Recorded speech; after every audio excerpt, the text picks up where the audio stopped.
महेश जी सरकारी नौकरी में उच्च पद पर कार्यरत थे, लेकिन अब रिटायर हो चुके थे।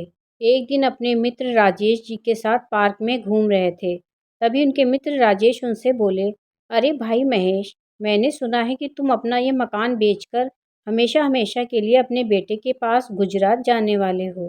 भाई राजेश, मैं अपने बेटे के घर ज़रूर जा रहा हूँ, लेकिन ये मकान बेचकर नहीं, महेश जी बोले। राजेश जी ने कहा, मैंने उड़ती उड़ती खबर अपने कानों से सुनी, तो मैंने सोचा कि तुमसे पूछ ही लेता हूँ। अरे नहीं राजेश, जिस घर में मैंने पूरी ज़िंदगी बिता दी, कितनी मेहनत से ये घर बनाया है, इसे जीते जी तो नहीं बेचेंगे। एक दिन महेश जी अपनी पत्नी से कह रहे थे, बेटे ने अपने पास रहने के लिए बुलाया है, क्या हम ये घर छोड़कर वहाँ रह पाएंगे? मुझे लगता है कि हम वहाँ ज़्यादा दिनों तक नहीं रह पाएंगे मंजू। अपना घर तो अपना ही होता है, बस कुछ दिनों तक बेटे बहू के पास रहेंगे और फिर से हम अपने घर अपने शहर दिल्ली वापस आ जाएंगे, पत्नी मंजू बोली।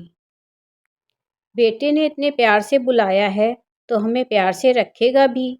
देखिएगा, बेटा बहू इतने प्यार से रखेंगे कि आपको उनको छोड़कर दिल्ली वापस आने का मन भी नहीं करेगा।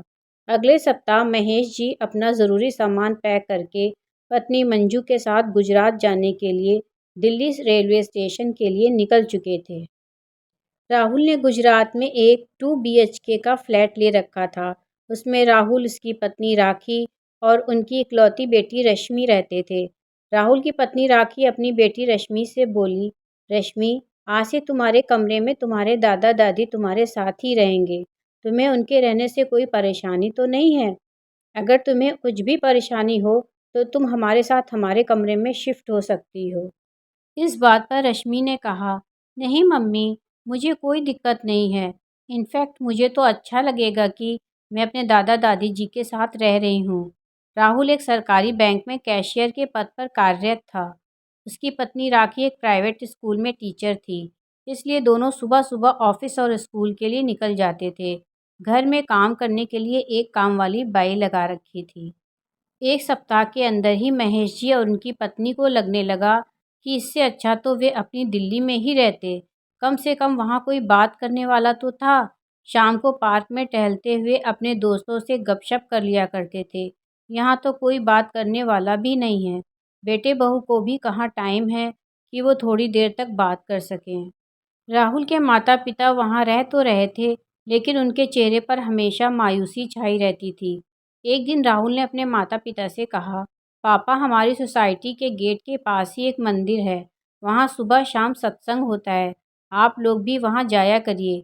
आप दोनों का वहाँ खूब मन लगेगा। वहाँ पर आप लोगों की उम्र के लोग ही आते हैं। अगले दिन से महेश जी सपत्नी मंदिर में सत्संग के लिए जाने लगे। मंदिर में जाने से उनका मन वहाँ लगने लगा। वहाँ पर महेश जी ने अपनी हम उम्र के बहुत सारे मित्र बना लिए थे।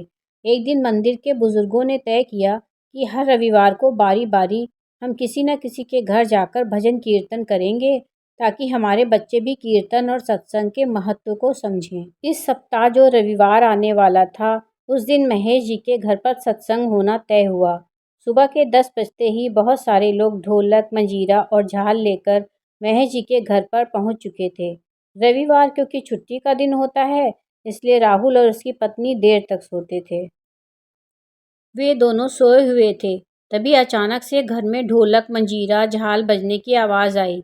राहुल अपने कमरे से निकल कर बाहर आया तो देखा कि कई सारे बुजुर्ग हॉल में कालीन पर बैठे हुए हैं। राहुल को कुछ समझ नहीं आया कि ये सब क्या चल रहा है। उसने अपने पापा से पूछा, पापा, ये सब क्या है? घर में इतना शोरगुल क्यों मचा रखा है? आपको तो पता है कि मुझे सप्ताह में एक ही दिन आराम करने का समय मिलता है। आपको सत्संग करना है तो मंदिर में ही किया कीजिए। इस सप्ताह तो आप घर पर लेकर आ गए, लेकिन आगे से घर पर सत्संग नहीं होगा। राहुल का इस तरह से अपने पिता से बात करना महेश जी को बिल्कुल भी अच्छा नहीं लगा। उस रात वो ढंग से सो भी नहीं पाए। वो अपनी पत्नी से बोल रहे थे कि हमने सही किया कि यहाँ आने से पहले हमने अपना घर नहीं बेचा, नहीं तो हमारी ज़िंदगी नर्क बन जाती। हम यहाँ ज़्यादा दिनों तक नहीं रह पाएंगे। इस महीने के आखिरी में बेटे से बोलकर हम लोग दिल्ली चले जाएंगे।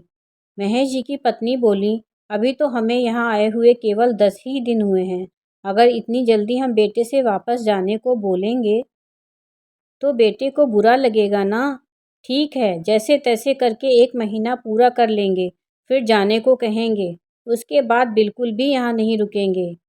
ठीक है जी, कौन सा मेरा मन यहाँ लग रहा है, मंजू बोली। 2 दिनों के बाद लैंडलाइन पर एक फ़ोन आया। फ़ोन महेश जी ने उठाया तो उधर से आवाज़ आई, प्रणाम चाचा जी, कैसे हैं आप? राहुल भैया का फ़ोन नहीं लग रहा था तो मैंने सोचा कि लैंडलाइन पर कॉल कर लेता हूँ। महेश जी बोले, आप कौन हो बेटा? मैंने आपको पहचाना नहीं। उधर से वो व्यक्ति बोला, अरे चाचा जी, पहचाने नहीं आप मुझे? मैं सुभाष बोल रहा हूँ। दिल्ली में आपके घर की एक गली छोड़कर प्रॉपर्टी डीलर की दुकान है मेरी। हाँ हाँ बेटा, याद आ गया मुझे। बताओ कैसे फ़ोन किया तुमने? प्रॉपर्टी डीलर ने महेश जी से कहा, अरे भैया बोले थे मकान बिकवाने के लिए, तो उसी से संबंधित कुछ ग्राहक मिले हैं। डील भी सही है। चाचा जी आपकी इजाज़त हो तो डील डन करवा दूँ। महेश जी बोले, कौन सा मकान बेचने की बात कर रहे हो सुभाष? अरे चाचा जी, आप कैसी बातें कर रहे हो? सब जानकर भी अनजान बन रहे हो। दिल्ली में आपका एक ही तो मकान है, उसी को बेचने की बात कही थी भैया ने। महेश जी को जब यह पता चला कि उनका बेटा उनकी पीठ पीछे उनका घर बेचने वाला था, तो उनको बहुत गुस्सा आया। महेश जी की जान बसती थी उस मकान में। उन्होंने गुस्से में तेज़ आवाज़ में जवाब दिया, नहीं, हमें कोई मकान नहीं बेचना, कहकर फ़ोन काट दिया। वो शाम होने का इंतज़ार करने लगे कि कब बेटा घर आए तो वो उससे पूछें कि ये क्या चल रहा है। शाम को जैसे ही राहुल घर आया, महेश जी ने अपने बेटे से कहा, राहुल, क्या तुम हमारा मकान बेचने वाले थे? तुमने हमारे जीते जी ये सोच भी कैसे लिया? मैं तो सोच रहा था कि अभी 1 महीना तुम्हारे साथ रहूँगा, उसके बाद हम दिल्ली वापस लौट जाएंगे। अब तो हम 1 मिनट भी यहाँ नहीं रुकेंगे। क्या पता तुम हमारी पीठ पीछे कब हमारा मकान बेच दो बेटा। हमारा जल्दी से टिकट करवा दो। तुम लोग यहाँ खुश रहो, हम तो बस अपने घर जाना चाहते हैं। वैसे भी हमारा यहाँ मन नहीं लगता। महेश जी की पत्नी भी अपने पति की तरह अपने बेटे से बोली, हाँ बेटा, मेरा भी यहाँ मन नहीं लग रहा है। तुम दोनों ऑफिस चले जाते हो, बिटिया अपनी पढ़ाई में व्यस्त रहती है। हमें समझ नहीं आता कि हम क्या करें। हमें हमारे घर पहुँचा दो बेटा, हम वहीं खुश रहेंगे। राहुल बोला, मम्मी पापा आप दोनों कैसी बातें कर रहे हो? वहाँ जाकर आप लोग अकेले क्या करोगे? वहाँ कौन है आपका? मैंने तो सोचा था कि अब से आप लोग यहाँ हमारे साथ रहेंगे, तो उस मकान का वहाँ क्या काम? उस मकान को बेचकर यहीं पर हम एक नया 3 बीएचके का फ्लैट ले लेंगे। महेश जी बोले, कम से कम मकान बेचने से पहले तुम्हें मुझसे एक बार पूछना तो चाहिए था। मेरे जीते जी वो मकान कभी नहीं बिकेगा। मेरे मरने के बाद चाहे तुम जो करो। राहुल समझ गया था कि पापा बहुत नाराज़ हो गए हैं। उसने अपने पापा से माफ़ी मांगी और कहा, पापा माफ़ कर दीजिए, ऐसी गलती दोबारा नहीं होगी। महेश जी ने राहुल से कहा, बेटा तुम नहीं समझोगे, वो घर मेरी और तेरी माँ की खून पसीने की कमाई से बना है। वो हमारे सपनों का घर है। हमारे मरने के बाद बेशक तुम उसे बेच देना, लेकिन जब तक हम जिंदा हैं उसे बेचने की सोचना भी मत। राहुल को भी लग गया था कि मम्मी पापा यहाँ खुश नहीं रहते हैं। उसने अगले सप्ताह ही अपने मम्मी पापा का टिकट बनवा दिया था। महेश जी और उनकी पत्नी ट्रेन में बैठकर दिल्ली के लिए निकल पड़े थे। वो दोनों बहुत खुश थे। वो दोनों फिर से वही आज़ादी, छूटी दुनिया, अपनी कर्मस्थली पर पहुँचने वाले थे। चाहे कितने भी ऐशो आराम मिल जाएं, लेकिन व्यक्ति को सुकून और खुशी अपने ही घर में मिलती है। मित्रों, कहानी सुनने के लिए दिल से धन्यवाद।